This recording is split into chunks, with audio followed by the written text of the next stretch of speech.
For years, smart glasses have felt like a promise that was always just around the corner. But now, with these massive leaps in AI, companies from Meta to Xiaomi are betting that corner has finally been turned. And they're not just selling us another gadget, they're pitching the next major computing platform, something that could totally change how we interact with technology itself. But here's the big question, right? Is the reality actually ready to match that ambition? Are we really at that moment where having a screen on your face is going to be as normal as having a phone in your hand? So let's separate that huge, ambitious vision from what these devices can actually do today and figure out what hurdles are still in the way. First things first, let's talk about the dream. Because the ultimate goal here isn't just a wearable camera. No, the real vision is for a true AI co-pilot, something that sees what you see, hears what you hear, and gives you useful information before you even know you need it. I mean, it's that classic sci-fi fantasy, right? A Jarvis-like companion just seamlessly woven into your life. Okay, so what are we actually talking about when we say AI smart glasses? Well, at their core, they're wearable computers. They're packed with tiny cameras, microphones, and all sorts of sensors. But the smart part, the real game changer, is the AI that can process everything the glasses see and hear in the moment to give you genuinely useful contextual information. This one quote from Meta just perfectly nails the power of this idea. You can put subtitles on the world. Just think about that for a second. Imagine seeing real-time language translation pop up in your vision as someone speaks. Or for someone who's hard of hearing, imagine a world where every conversation is instantly subtitled. This is so much more than convenience. This is about life-changing accessibility. And that is the profound potential that has the entire tech world buzzing. All right, so that's the grand vision. It's pretty incredible. But let's pull back and ground ourselves in what's actually on the market right now. What happens when you take these things out of the flashy keynote presentation and into the messy, real world? So if you look at the current landscape, you can see a really clear split. You've got the established players like Meta's Ray-Bans, which, let's be honest, are basically stylish cameras and headphones. But then look at what's coming next from companies like Holiday and Meta again. The moment you add an in-lens display, the price and the complexity just shoot way up.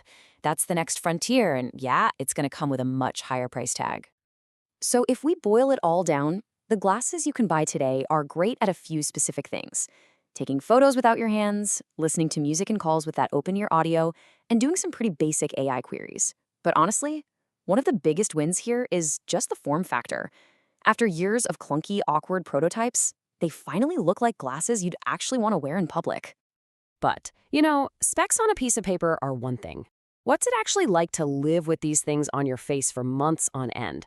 Well, based on long-term user reports, the experience is a real mix of surprising wins and some pretty frustrating flaws. So the first big reality check, and it's a huge one, battery life.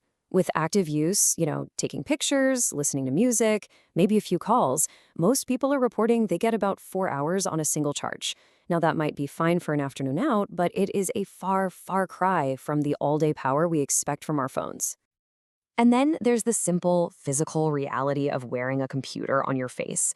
While the designs are so much better, they are still heavier than your average pair of glasses. And this quote from a long-term reviewer really hits on a common complaint. After a few days of wearing them constantly, that extra weight can start to get, well, uncomfortable. It seems like a small detail, but it's absolutely crucial for a device that's supposed to be worn all day.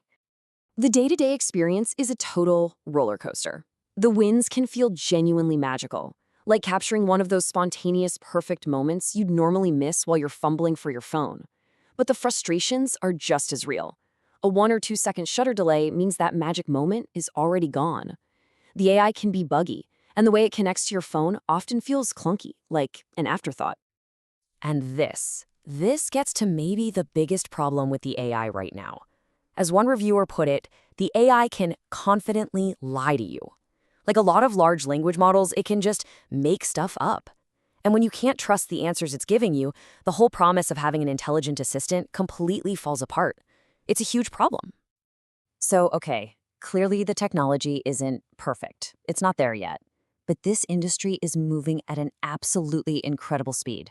So let's shift our focus to the future and look at what it's going to take for smart glasses to go from being a cool gadget to a true game changer.